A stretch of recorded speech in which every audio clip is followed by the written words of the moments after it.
tonight and lots of interesting things to hear. So let's get started. So I want to welcome you to the June meeting. It's just June, but it's behaving like June. It's raining now. So I want to welcome you to the June meeting of our network, launched by SEARCH. And I begin by acknowledging the traditional owners of the lands on which we're meeting and broadcasting tonight. So I would recognise the land of the Wurundjeri people of the Kulin Nation and pay my respects to elders past, present and emerging. And welcome you all tonight. And we'll start, first of all, with Carolyn giving us a bit of a roundup. And then we're going to hear some really interesting information from Erica with her research. And then we may have a presentation from one of the GPs who discussed it with me. And if she doesn't come, I'll do the presentation, Kath. I could do that because I've discussed it with her.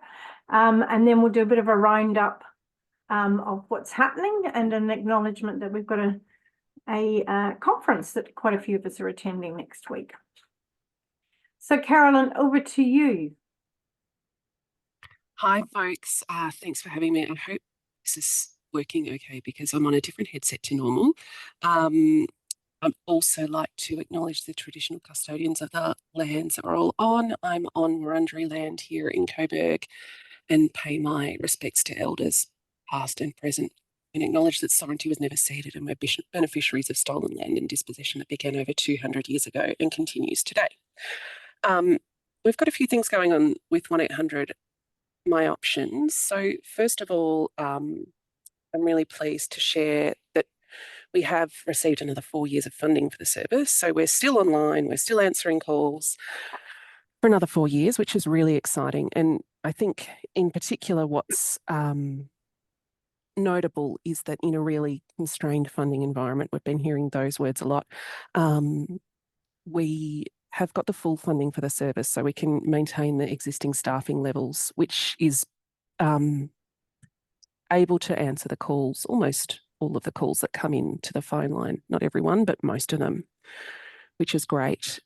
We remain incredibly busy. I say that all the time. It gets a little bit boring, sorry, but we are really busy. So, currently this year, we're averaging about 730 calls a month, which compared to 2018, we were getting about 350 calls a month. So we're more than doubled what we used to be. Last month was over 800 calls. So there continues to be a lot of demand for the service. And particularly, again, the demand is coming from people who have multiple levels of complexity, whether they can't afford services, whether they are experiencing family violence, don't have Medicare, etc. So we remain busy, but we do have a really exciting project that we're about to start in partnership with some of our lovely friends at the University of Melbourne.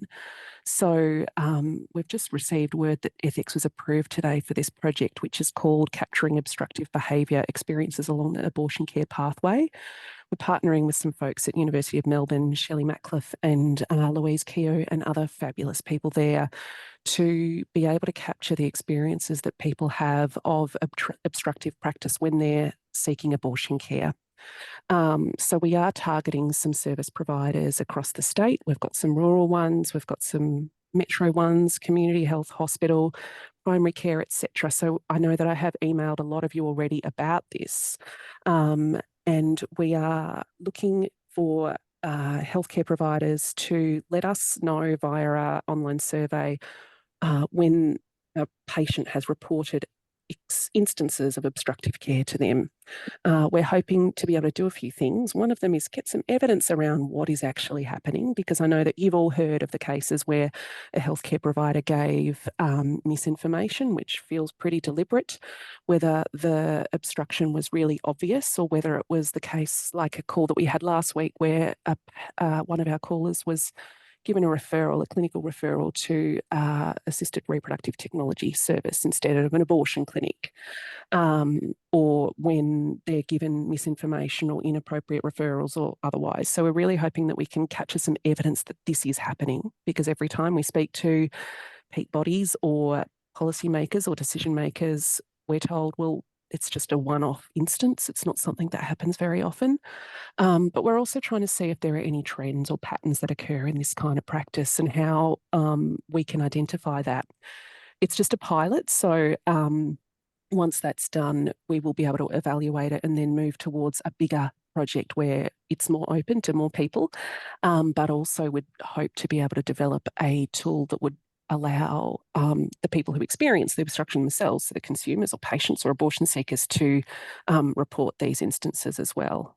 So we're starting with healthcare providers, but hoping to make it bigger and also more comprehensive. So stay tuned. We'll be talking about this a bit at the Search conference next week, as well as talking about a few other things. One of them is our Realising Access report. And again, we're looking at making another one of those, hopefully at some point this year. We're now well over 40,000 calls. We've got the 2023 medical abortion data on the Women's Health Atlas, and we're waiting to receive the 2024 medical abortion data from Services Australia as well. So we're hoping we'll be able to publish another of those reports later on this year, looking at abortion seeker trends and looking at the barriers that people are experiencing. And at that point, we'll be able to look at the trends over time for 7 years of service, which will be really interesting and really useful. Thanks, folks. Fabulous. Always fabulous information comes from your databases, so that's great, and congratulations on your funding. That's tremendous. I'm just going to go sideways and welcome Megan Helper, who I see online there. Yeah, I think you're the only person that it's your first gig, but if I've ignored someone else, please introduce yourself too. But Megan, could you introduce yourself to the team? Yeah, sure. Thanks very much for having me. So I'm a GP obstetrician working in Ararat, East Grampians Health Service, and we do a medical and surgical termination service through our public hospital, and we've just moved that service to be under the umbrella of one of the women's sexual and reproductive health hubs on campus. So yeah, that's us. It's great. It's a great development. You know, of local services getting to know each other and getting swifter and more patient-centered referrals. So it's great, Megan, and it's just lovely to have you on board. Is there anyone else this is their first trip? Please feel free to introduce yourselves. No? Well, then it's my great delight to introduce Erica, who's going to introduce herself a little bit and her research. And you're on mute. Hi all. My name's Erica. I'm from La Trobe University and I'm a research fellow there. And I've been on a large DECRA project for the last 4 years, and we're coming to the end of it. And the main thrust of my research has been on hospital provision. So today I'm going to speak a little bit of abortion, and so I'm going to speak to you a little bit about this research, and I'm specifically going to draw on my Victorian interviews. So I've interviewed 51 abortion providers and also advocates throughout Australia, mainly people who work in hospitals providing abortion care. Okay, so I'm going to share you with my my slides. Give me a second. All right, so can you see that all right? Okay, great. So I just also would like to begin by acknowledging the people of the Kulin Nation on whose unceded land I live and work, and to acknowledge that sovereignty has never been ceded. And so, okay, so I'm not going to go into why hospital provision is important, because I presume we also all know this, but there's been remarkable consistency over the recommendations from various advocates, reports, etc. for the last 30 years. They've all recommended expanding hospital provision, but nevertheless, there's been very little movement. And so there has been recent expansion in Queensland, Victoria, and perhaps most notably Tasmania. But the total proportion of abortions performed in public hospitals in Australia has remained consistently about 13% during this period. So this is my research, and you can see I've interviewed people in all our jurisdictions, with a lot of people in Victoria, which is where I'm based. And so here in this presentation, as I've said, I'll be drawing on these interviews. And what I really want to do is to focus on sort of systemic barriers to expanding abortion care provision in public hospitals.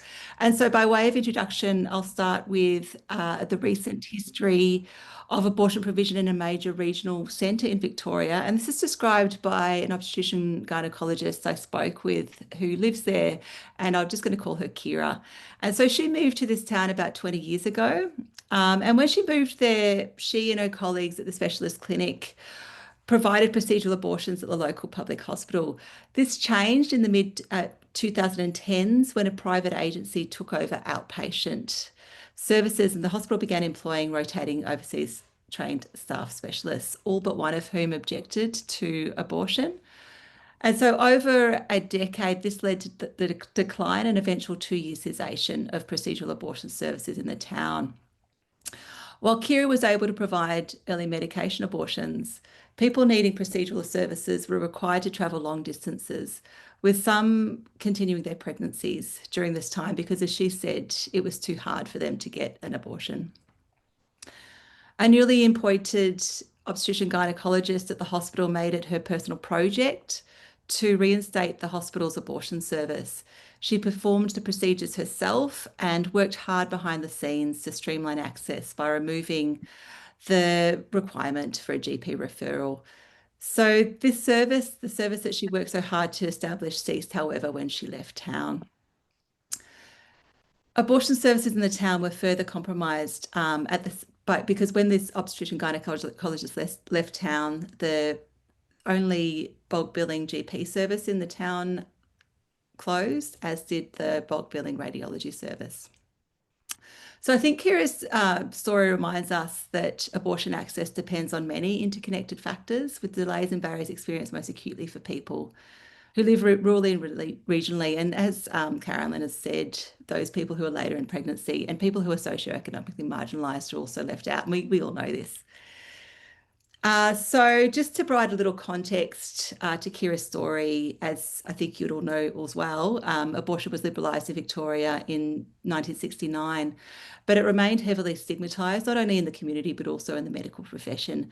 And hospital-based obstetrician gynecologists overwhelmingly declined to offer abortion services publicly.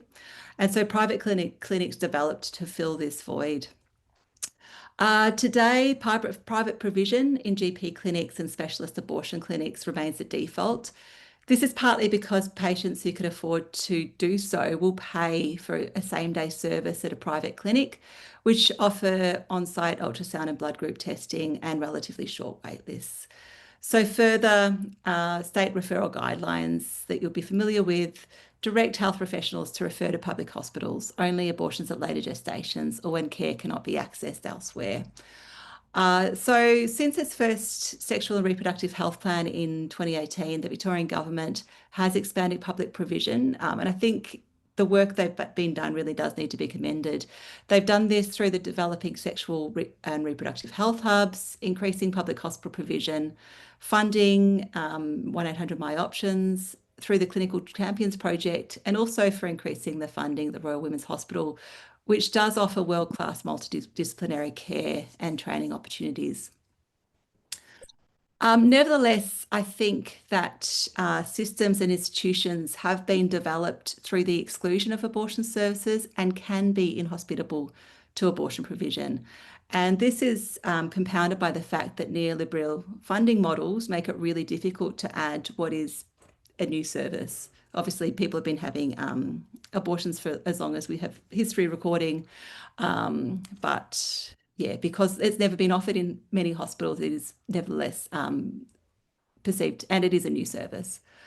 Okay, so hospitals are already overburdened and under-resourced and lack incentives to offer abortions. New services need to be rationalised according to business cases rather than ethical need. And funding models prioritise efficiency over comprehensive care. A GP obstetrician I spoke with told me, if you don't have people, they'll shut you down. You're always trying to skin the cat in a different way to make it work, so the service gets watered down and a bit harsher. Over the past 18 months, the state government has instructed at least 3 hospital and health services to provide abortion services without offering additional funding. And this requires gynecologists to add abortion patients to already overloaded wait lists. Chronic underfunding leaves hospitals reliant on additional funding from governments or philanthropists. And as more than one of my interviewees has stated, abortion is not sexy for a lot of people. Systems of abortion provision facilitate or impede access depending on a pregnant person's pregnancy gestation and whether or not their abortion follows a diagnosis of a medical condition in the fetus or pregnant person. An obstetrician gynecologist I spoke with described this distinction thus: at her hospital right now, the good girls can get their abortion. They have an abnormality, but the bad girls who are being abused, who have no money, who for whatever reason just don't want to be pregnant, they don't get it. Primary care delays impede timely abortion care delivery. Statewide referral criteria require patients to get a dating ultrasound and blood test before an abortion, adding extra appointments and costs, about $150 or $200 for the ultrasound. GPs sometimes order incorrect or excessive tests or fail to provide proper referrals, sometimes deliberately. A social worker explained the situation in a small country town serviced by local doctors, where people are waiting weeks to get into that GP. When you're getting then you're getting a referral. You're waiting at least another week, 2 weeks to get into the scan. Then you might be going back to your GP to get the results. And then you're relying on the GP to have knowledge about referring on, and you can't guarantee that. Victoria lacks a coordinated statewide approach to abortion provision. Currently, all patients needing care beyond 14 weeks must travel to Melbourne and often bear associated costs themselves. With some exceptions, as we all know, the Royal Women's Hospital performs all abortions classified as psychosocial after 16 weeks gestation. As such, the unit and the hospital is under-resourced and overburdened with 2 to 3 week wait times. The practice of conscientious objection often extends beyond legal bounds to exempt non-clinical staff and entire institutions from even discussing abortions or providing emergency care. In regional hospitals, particularly, individual objectors can disrupt or halt services entirely. Structural pressures can discourage doctors from providing care, including concern that accepting abortion work may reduce the diversity and breadth of their practice and skill set. This leaves supportive staff overburdened at risk of burnout, sometimes reluctant to take leave or miss emails while on leave to ensure abortion care continues. At the heart of this problem is a failure, as an obstetrician gynecologist put it, of management to realise how important the provision of these services is, particularly in an isolated community, with a lot of patients with high needs, which mean that if that person can't access a service locally, then they won't be able to access a termination and they'll continue with the pregnancy instead. Abortion services can be marginalised within individual hospitals. Abortions are typically scheduled on separate lists for specific days, and this helps manage conscientious objection and can better support abortion patients in some ways, but it also silos abortion care from broader gynecological practice. Having to wait even a few days can make people ineligible for more local care and put them on a wait list for a Melbourne-based service.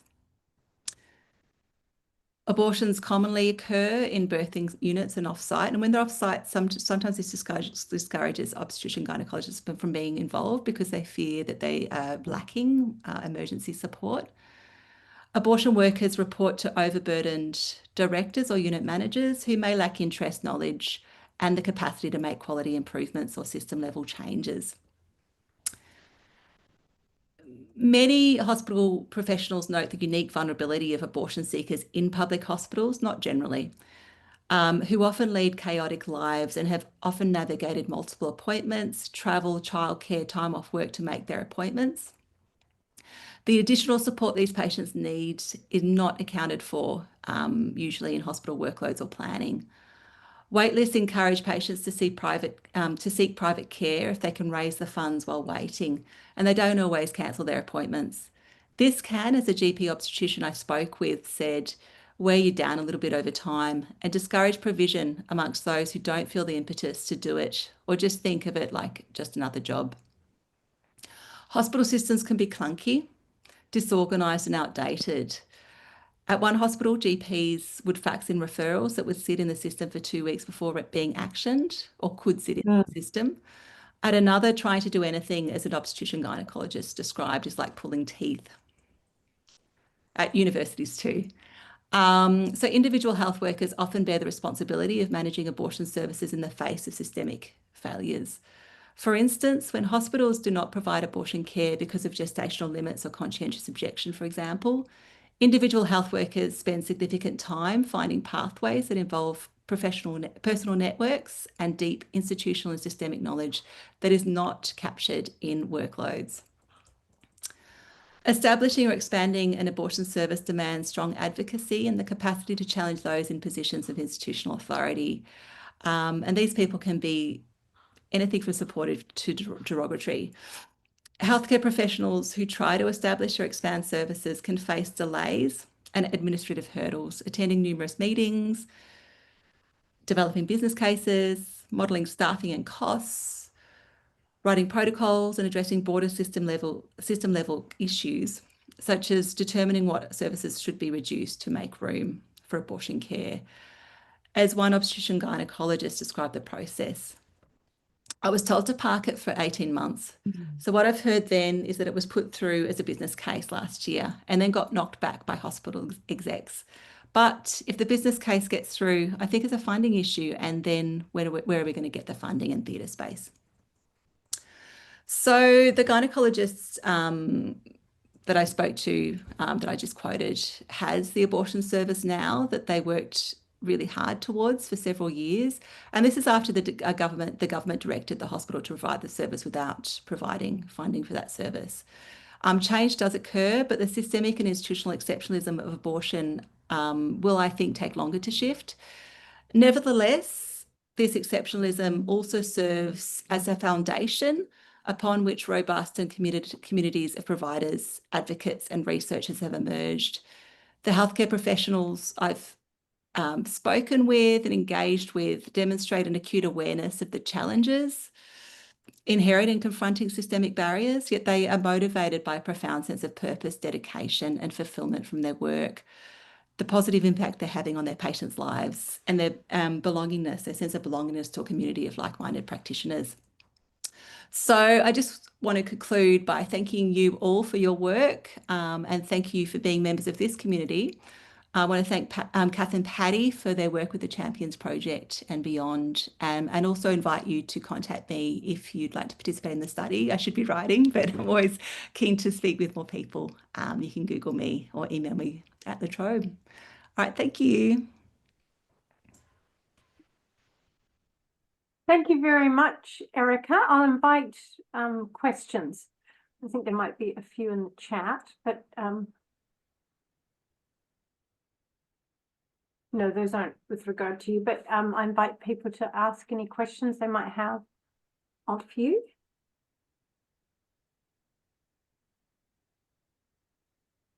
So I've got about 150 questions. So I won't ask them all at once, but maybe start off. Did anyone share with you what strategies do work? So, you know, it's kind of easy to continue to be overwhelmed in this sector because it is like a Sisyphean task of hauling a stone up the top of a hill, only for it to roll down again if there's a change of government. But there are some strategies and long term, if we look back over the last 10 or 15 years, things have improved in terms of access. Did any of the people that you spoke to share any successful strategies, like that doctor who got the clinic or? You know, I haven't, I guess it's just dogged determination from the people I've spoken with.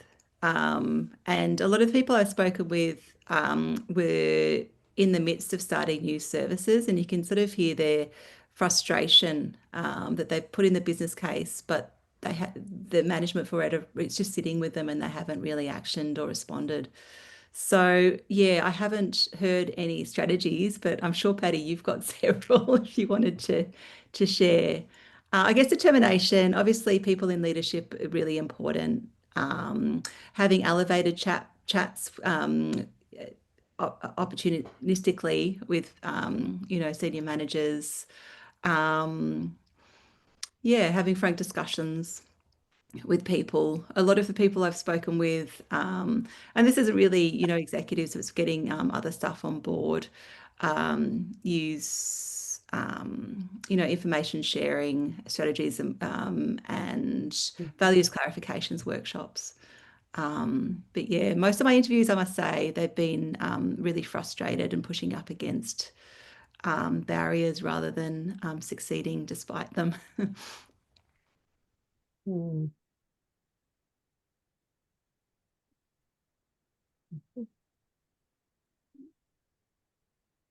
Megan, you look like you've got a question on your lips there.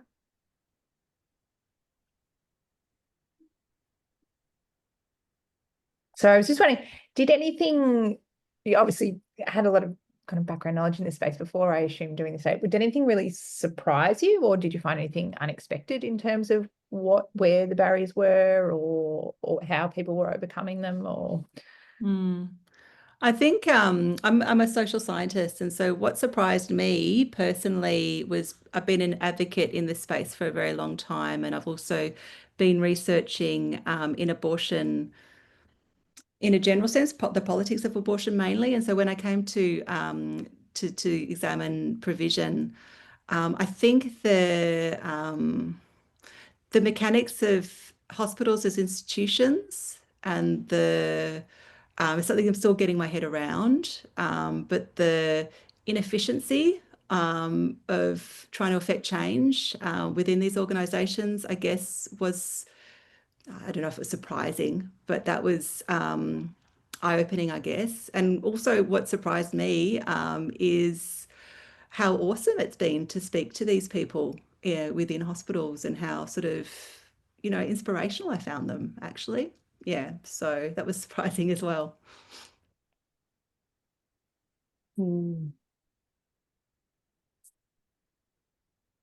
That's nice to hear.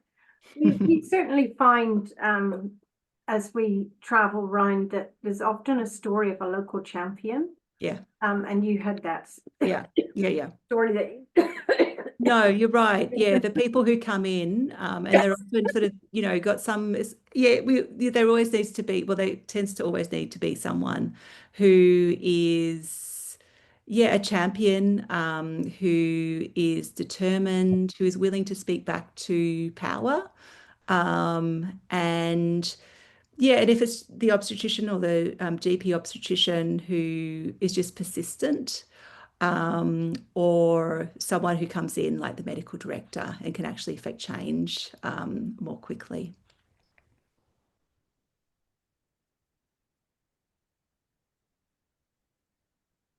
Any other comments or questions? I guess. Oh, sorry. Yes, go. So hi, Patty. It's Louise here from Bendigo, and I suppose everything that Erica said, and I've read her published article, just kind of confirms everything that I've been dealing with here in Bendigo over many years, particularly because I sit in both hats in the surgical abortion service at the Bendigo Hospital and also in community health. One of the things that I find very frustrating is that when I was talking to Sarah from Maryborough the other day, is that I suppose frustrations and limitations of being able to affect changes. We have 3 services, one in Kyneton, one in Bendigo, and one in Ballarat, and they're all on the same week. So, Wednesday, Thursday, Friday of the same week. And so trying to get them to someone to alternate the week so that we have more options is really challenging. And sitting in like a nurse's position, even in a nurse practitioner's position, the ability to advocate that through to the, to the medical staff to actually change theatres and days of the week is is quite impossible in large organizations. So yes, I think, like you might have champions, but where you sit on that level of champion sometimes, says a lot. Yeah. Yeah.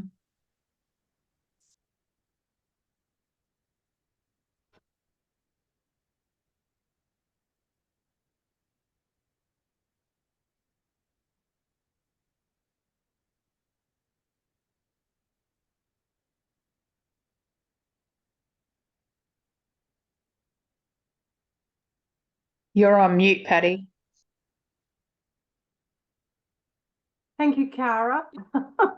Are you going to be speaking, Erica, at Search? Yeah, I'll be there. Looking Oh, forward to it. Oh, good. Yeah, I'm going to present on systemic delays to to abortion care delivery in Victoria. Yeah. Yeah. Because we could have some quite good robust discussion about, models that do work and, communities of practice. The other thing that I often get told by practitioners is I used to feel so alone. Yeah. Because I was the only one, and it can be a very lonely place, particularly if you're feeling like you might have a complication and then you've got no support and that gets used against you. And this is why we want to shut down the service, a whole lot of bullshitty sort of narratives. But having a community of practice and being linked to a central hub that supports people seems to make quite a lot of difference in terms of people finding a service sustainable for them personally, Yeah, for sure. And look, the other thing I just would say that it's not actually only, I whitter on about abortion care being the most important thing, and of course it is in my life and the work I'm doing, but there are lots of other services that don't get funded either. So I also work in the miscarriage space, and none of the EPAS services get funded either. That hospitals just get told that you have to deliver this service. And in some ways, it's quite an interesting philosophical question, because if you argue, as I do, that abortion care is part of ONG services, hospitals don't get specific hysterectomy funding for doing their gynae. They actually should be looking at their budget and building it into it. But one of the narratives you get back from the hospital is, we're not doing it until we get additional funding. But it's actually part and parcel of ONG. And so it's an interesting discussion that one has with the level of, hospital execs, trying to get them to see it that way, that they have a cake, they have to cut it. I don't know what other people think about that, or if they think that, abortion services should be funded, like as a satellite service from another fund. But I certainly noticed that there are parallel processes with other services trying to get set up. Anybody else want to say anything before? Kath, do you want to share anything from our time on the road and in the air? I've been trying to unmute myself. I just couldn't find it. You are on mute now. So apologies. But yeah, I think it's really interesting, Patty, just in terms of the work that we've been doing over the last many years, that initially it was really working with, what we consider the local clinical champions and invite them in to join the network. But as soon as the health department get involved and be more active to mandate hospitals that they've got to provide services, everything just flips over. And, we recognised, it was a few years ago, that nothing changes unless the health department instruct hospitals to provide that level of care. And interestingly, a number of hospitals have done it without additional funding, and so they've managed to, rearrange their lists and provide abortion care. But it took a sort of a, I don't know if you call it a big stick, but yeah, it took some instruction from higher up the chain to make things happen. And I think that was actually a bit of a shift about 5 to 6 years ago, that the department got a little bit more assertive about that. I don't want to end on a negative note, but there are also examples, Erica, where hospitals have been given funding and have put it to their bottom line and have employed a gynecologist to do something else like endometriosis surgery with the money. Yeah, because they don't actually get held to account. They're just given some funding. So, you know, it's a double-edged sword saying we need additional funding. But that was really interesting, and I look forward to hearing more and more discussion next week. Have we done an official plug, Kath, before we move on to the presentation? Have we done an official plug for sex rurality? No, would you like to do it? Because I can't say the word. You do it. I've been typing it for weeks, Patty. I still can't do it. Would you like to say it? I just can't say it. Rurality for me. Sex rurality, yes. Yeah. Well, a lot of the people in this room will be there because I hear the health department have actually funded the hub nurses to attend day one at least. And Jill Buddy, who's the Director of Women's Health in the department, will be speaking on day one. And there's a face-to-face networking opportunity at lunchtime on day one. So, yeah, looking forward to seeing lots of people in this room at the conference. Yeah. And this year it's in Shepparton, 11th and 12th. Yeah. 11th and 12th of June. Yep, Shepparton, the UOM campus at Shepparton. Yeah. And one of the nice little bits of bookmarking or bookending for me is that it was in 2013 at the Search conference, the first one that I attended, that we floated the idea of GPs and primary care providers providing early medical abortion and being upskilled in LAR. So it's really nice to be going back to Shepparton because that was where it was announced and it greeted very warmly by the champions that were in the room. So it'll be nice to report back on, you know, the numbers of providers we have now.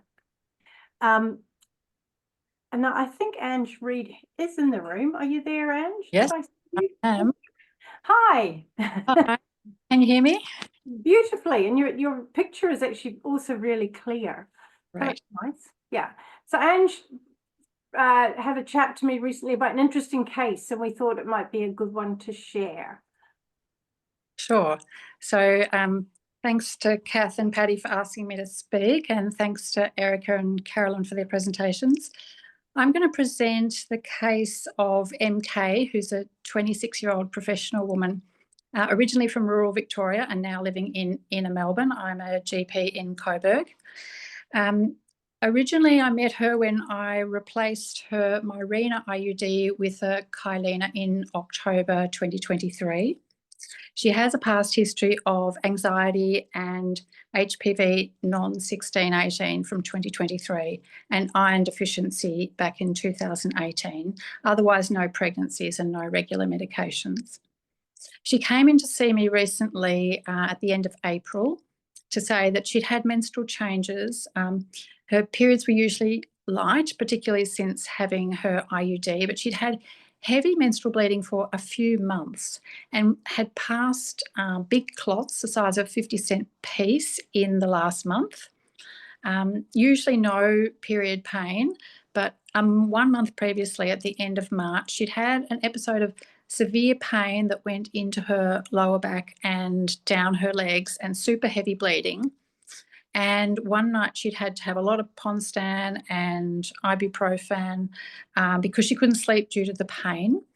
She eventually woke up her sister, who's a junior doctor, and they talked about whether she should go to hospital or not and decided that she didn't need to go to hospital, went back to bed, and spent the following week overseas in New Zealand, and her pain subsided after about a week.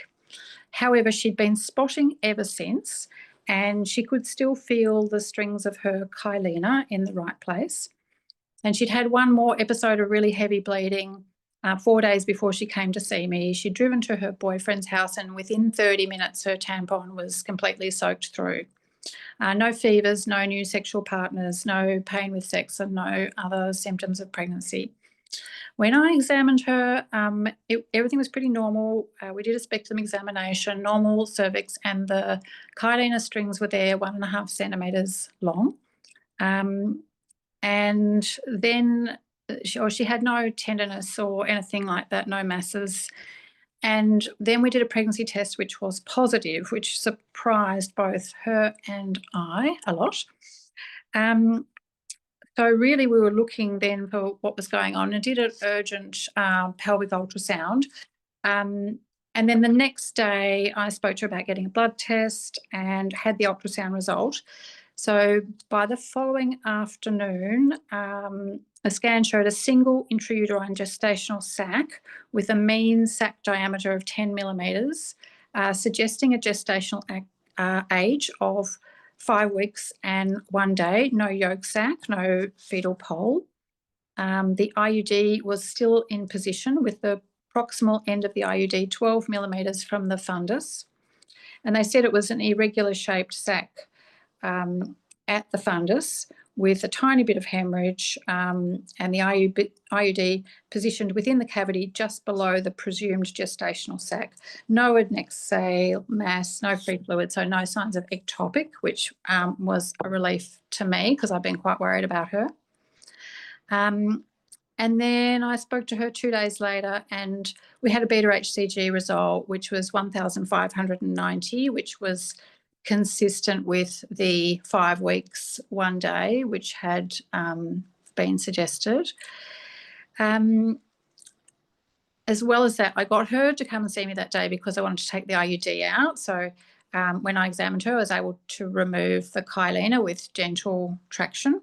Talked about her future contraception, which obviously I had to recommend a Mirena because she seemed so highly fertile. And we did some pregnancy counselling talking about whether she'd have medical or surgical treatment. And then 6 days later, we had another beta HCG, 1,120. So it was dropping, and she was not immune to rubella, which I think is interesting because we never test our patients enough for rubella. And then when you have a crisis and they're pregnant, you find that they're not immune. And she still hasn't had her rubella shot, even though she's been asked to. We talked about options to management. Should she go to hospital? So that day, it was early May, she said that she was actually fine, but she had woken up in the morning with some severe cramps and some nausea. So I thought something needed to be done, couldn't kind of keep on going like this. And her mental health history was one of anxiety, but she said she was coping with the uncertainty of not quite knowing what's going on, but she'd been very stressed. She'd spoken to her partner, she'd spoken to her family. At that point, she elected to go on to misoprostol treatment. We had been wondering whether the pregnancy was viable or not, but because the beta HCG was dropping, it looked like it wasn't going to be viable, but we still needed to do something. I did suggest that she could have surgical treatment because then she could have a new Mirena put in at the same time as a curette, but she didn't want to do that. And I think at that point I rang Patty for some advice. Thank you, Patty. 10 days after the initial presentation, I saw her again. She'd had some kind of low pelvic pain, suprapubic pain. We were less worried about ectopic and there was no unilateral pain. If the gestation had been correct on the scan, she would have been 6 weeks at that time, and at that time provided her with the misoprostol, and she decided to go ahead. She did do one more beta HCG test before starting on her Mifi-Meso treatment, but I didn't have the result. That was on a weekend. And when I spoke to her, she said, I spoke to her after 2 weeks. She had taken the treatment over a Friday and Sunday, She'd had a little bit of light spotting after her mifepristone, but that was all. And then after step 2, she had mild cramping, some bad headaches, felt a bit flu-like, felt like she might have a fever, maybe mild fever, nausea. But then that had all gone away, and she didn't pass anything vaginally. So she was a bit concerned. No bleeding, no cramping. Felt she couldn't go back to work because she was waiting for the bleeding to happen. And so was I. So I told her it was a waiting game, and most women would start bleeding within about 48 hours, and we just needed to kind of sit tight. She did ask me if she needed a second dose of misoprostol, and I said, well, it's possible that we could look at that, but it was too early. Then the next day I had a message from the receptionist saying she wants another script. She spoke to you yesterday. She needs more MS 2-step, please. And when I spoke to her, I was able to tell her that the final beta-HCG result that had come in the weekend she took her treatment, it was 379 even before treatment. So it was actually starting to come down. And I thought we didn't need any more misoprostol treatment, but maybe we could do an ultrasound and see what was happening. Then I went to work and spoke to one of my work colleagues at another place who said, actually, you should read the Royal Women's Hospital Principles of Early Post-Medical Abortion Care, and don't, whatever you do, do an ultrasound. So I rang her up the next day and talked her out of the ultrasound that she'd already booked. She said that she was feeling really pretty fine, pretty normal. She'd been working from home, and at that point I told her she could go back to work because probably nothing else was going to happen. 1 month afterwards, after the initial presentation, her beta-HCG was down to 52. She'd had no further PV loss, and I decided that, you know, basically it was a miscarriage that was complete now. But it was interesting. I saw her again yesterday for a pre-IUD consultation, so she's going to have a Mirena put in later this month, we hope. It just illustrated a few interesting points to me. So the first thing was that she could be pregnant with this really unusual presentation of heavy bleeding. And I mean, yes, today I saw someone with heavy bleeding. I had to rush off and do a pregnancy test. I probably won't stop doing that for a while now, because you kind of assume that people are not likely to be pregnant with an IUD, particularly if the IUD is still in the right place and the strings are still in the right place. The difference in efficacy between Mirena and Kyleena. So Kyleena is said to be 99.7% effective and Mirena 99.8% effective. The other interesting points were we really did not know her menstrual dates at all. We were completely reliant on ultrasound dating. That was one of the things I spoke to Patty about, I was concerned about. And I don't know how accurate the ultrasound was for her. We had to exclude ectopic pregnancy, and then the art or the difficult art of doing nothing while you're waiting for the pregnancy or the miscarriage or the termination to happen, and your client is messaging you and ringing you and asking you what's happening and can I do this, can I do that? And so that's kind of something that I've learned by experience. Also wondered whether she had needed the misoprostol at all, because if I'd seen that second last beta-HCG result, I probably would have thought she didn't need it, but we didn't know that at the time. And the last thing that I learned is that some workplaces will give you an extra 2 weeks of sick leave if you write miscarriage on the medical certificate, which I was happy to do for her when she told me that. We were able to call it a miscarriage even before we knew whether it was or it wasn't. And that got her some sick leave because she's been working from home a lot. Yeah, that's it.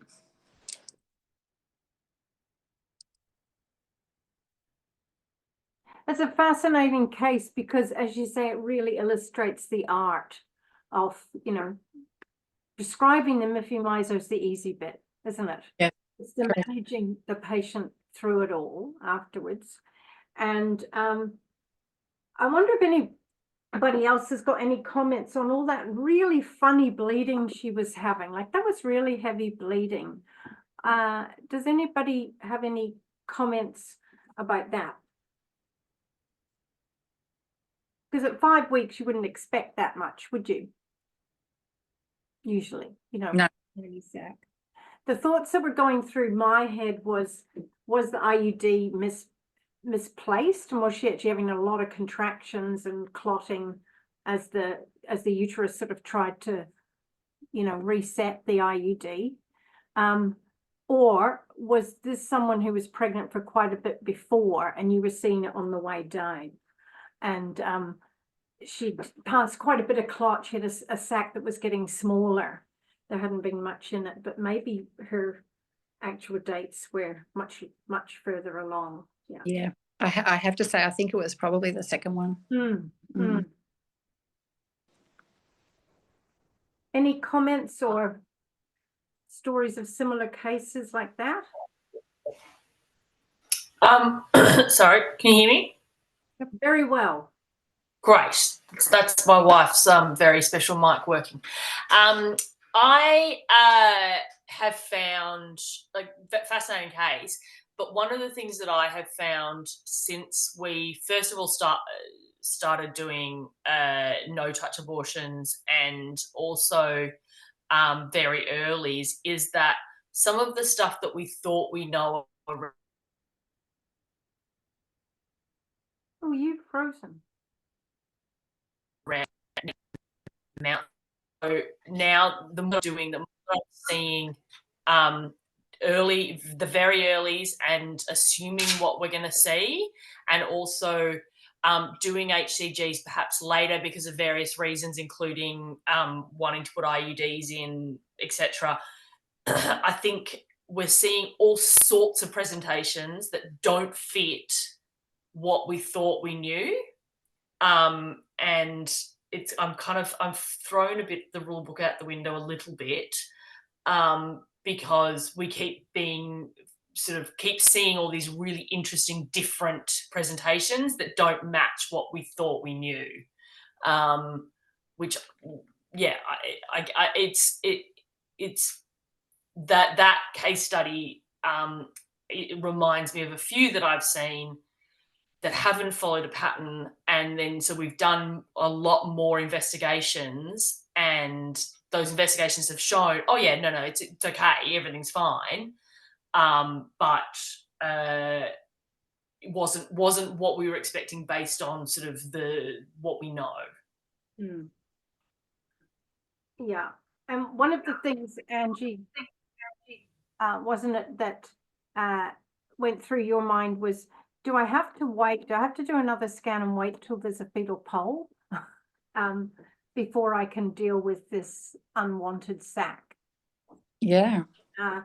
That's not an uncommon response, you know, to sort of be worried that it's an ectopic because she's got an IUD in, and therefore should I wait? In fact, you were going to be following her up really closely, and most sacs that get to 10 millimeters, that's going to be a genuine intrauterine sac. It's in the right place for it not being a pseudo sac. So we talked about getting on and doing the MIFI-MISO rather than waiting. So that was one point, so that could be put out of her misery a bit sooner. Yeah. We get a bit obsessed with the 63-day limit and having no idea what her dates were. I was a bit flummoxed by that too. Megan's got her hand up. I was just wondering, along those lines of that, kind of wanting to be able to see the fetal pole and confirm intrauterine and not a pseudosac, etc., what the general access to VMAR is, and whether that's kind of fairly widely available, or whether it's patchy or very patchy, Megan, and it really depends on, at the moment, provider comfort with it, or what resources are available. So there are some places in Victoria that are doing VMAR because they don't have access to, it was kind of forced upon them, and they became better and better at it. And then there's another couple of services that are running it like as a pilot study in a very controlled manner. Yeah. But what we do know about VMAR is that we've got two enormous cohorts, one from the United States and one from BPAS in Britain, during the pandemic, of 20,000 in one and 30,000 in another. And so we do know how safe it is. But just on what Kath was saying too, what we're seeing in the hospital is, you know, patients choosing to have a very early medical abortion. So maybe at the age, the gestational age of Angie's patient, say she was 5 weeks, Angie, you know, slightly different. And let's get rid of the Kylena. So she's 5 weeks and she just got a sac there and she wants to get going, or she doesn't have a sac there. You haven't scanned her, but you know that she's 5 weeks. You know that her beta's about 1,000. And you get going, and then she has that unusual, weird bleeding and very painful time, and she turns up at the, you know, Royal Women's Emergency Department, and our Centre of Excellence staff all throw their hands up and say, she hasn't had a scan. This is probably a topic. And then she has a week of iatrogenic nonsense. Nobody knows, and she becomes a pregnancy of unknown location instead of a resolving very early medical abortion. So I think that I agree with you. We're finding all these odd little things, but part of it is also because of the odd little interventions that happen along the way, you know, or lack of knowledge around VMA when it has been done.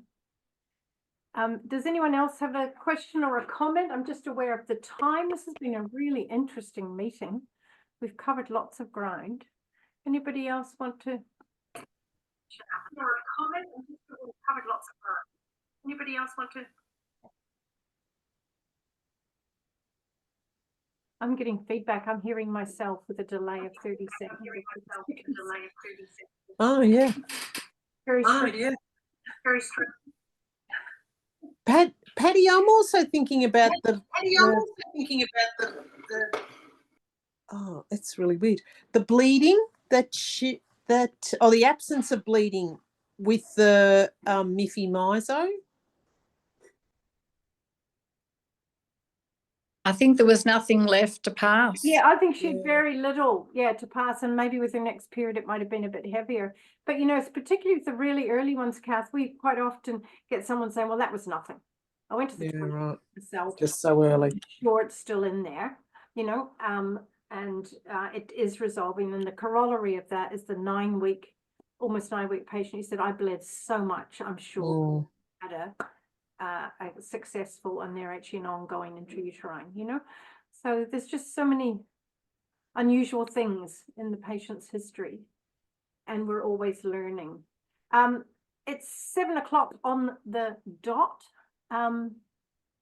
So we will conclude tonight's meeting, and thank you all for coming. And I think it's really nice when we've got a case, Ange, like that you presented at the end. It just ties everything together and really helps this community of practice say, well, at least I've heard of that. I may not have seen it, but I've heard it. And always happy to take inquiries.